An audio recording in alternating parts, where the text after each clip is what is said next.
இல்லை, இது முழுக்க முழுக்க இந்திய விமானப்படையோட பணி. அவங்களுக்கு வெதர் எப்படி இருக்குது, அந்த விமானங்கள் பறக்கும் சூழல், இதெல்லாமே இப்போ படகாக இருந்தாலும் கப்பலாக இருந்தாலும் விமானங்களாக இருந்தாலும் மேலே இருக்கிற இந்த இதை பொறுத்து, தட்பவெப்ப நிலையை பொறுத்து அதுக்காக அவங்க முடிவு பண்ணியிருக்கிறது தான். இதில் நம்ம அதுலேயும் அவங்களையும் போய் குறை சொல்லிட முடியாது. அதுக்காக தான் அவங்க முன்னாடி சொன்னாங்க, இது மாதிரி வெயில் இருக்குன்னு தெரிஞ்சு தான் எல்லோரும் குடை எடுத்துகிட்டு வரணும், தண்ணி பாட்டில் தண்ணி எடுத்துகிட்டு வாங்க, தொப்பி போட்டு வாங்க, கண்ணாடி போட்டு வாங்கன்னு எல்லாத்தையும் சொன்னாங்க.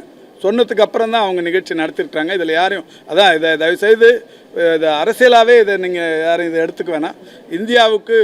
இந்தியாவின் விமானத்துறைக்கு இருக்கிற அந்த கட்டமைப்பை உலகுக்கு வெளிப்படுத்துகிற ஒரு அற்புதமான ஒரு இது செயல்பாடு.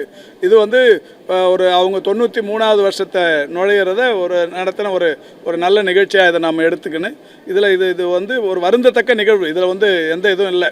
இப்போ வேணுன்னே ஒரு பொது நிகழ்ச்சி நடத்தி அதில் கூட்ட நெரிசல் தாங்காமல் இறந்து போனவங்களாம் இருக்காங்க. இதில் யாரும் கூட்ட நெரிசல்லாம் இல்லை.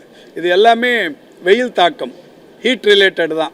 ஹீட் ரிலேட்டட் டீஹைட்ரேஷன், இது சம்மந்தப்பட்ட இறப்புகள் தான். என்னங்க என்ன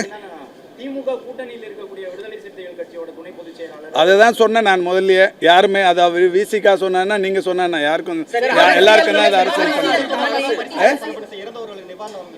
அது அரசு முடிவு எடுக்கும். இங்க இருக்கிற செய்தியாளர் எல்லாருமே களத்துல இருந்தவங்க சார், மோஸ்ட்லி களத்துல இருந்தவங்க தான்.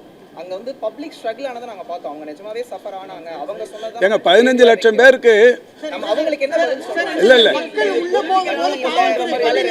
இல்ல தண்ணி இல்ல, ரெஸ்ட் ரூம்லாம் இல்லன்னு இல்ல, தண்ணி ரெஸ்ட் ரூம்லாம் எல்லாமே இருந்தது, போதுமான அளவுக்கு ஏற்பாடு பண்ணியிருந்தாங்கன்னு சொல்லி நிகழ்ச்சி நடத்தினவங்களே ஒத்து நிற்கிறாங்க. இல்லன்னு நீங்க எப்படி சொல்ல முடியும்? கடற்கரையில இருந்து வாலாஜா ரோடு இருக்குல்ல சார், அது வழியா தான் எல்லாருமே மெட்ரோ ரயில் நிலையத்துக்கு போனாங்க. சுமார் லட்சக்கணக்கான மக்கள் அந்த ரோட்ல வந்தாங்க. ஒரு இடத்துல கூட மெடிக்கல் கேம்ப் அந்த ரோட்ல இல்ல, வாட்டர் கேன் ஃபெசிலிட்டிஸ் இல்ல. இப்போ இல்ல இது எல்லாமே அரசியல் ரீதியான கேள்வி. இல்ல எந்த அரசியலும் இல்லங்க கேள்விதான். இல்ல மெடிக்கல் கேம்ப் அங்க இருந்தது.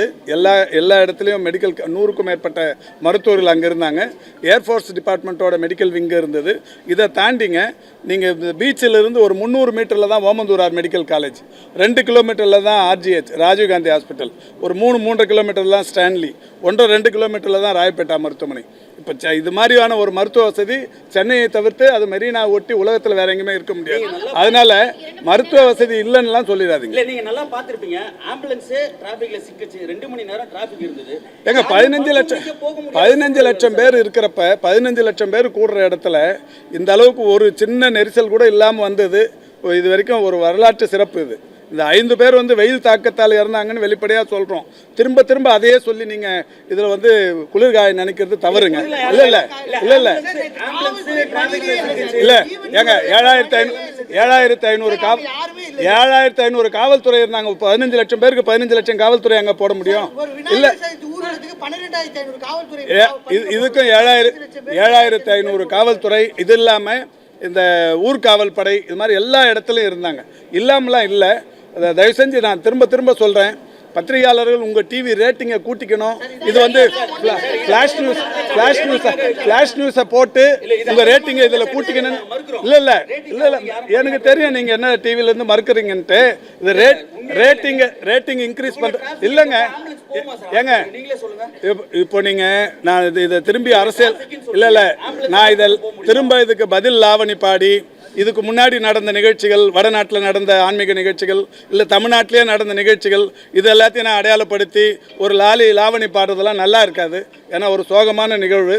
இதோட நிறுத்திப்போம், போதும். பாதகம் செய்பவரை கண்டால் நாம் பயங்கொள்ளலாகாது பாப்பா, மோதி மிதித்து விடு பாப்பா, அவர் முகத்தில் உமிழ்ந்து விடு பாப்பா. அண்மை செய்திகளை உடனுக்குடன் தெரிந்து கொள்ள இணைந்திருங்கள் இயம்நாடு தொலைக்காட்சியுடன்.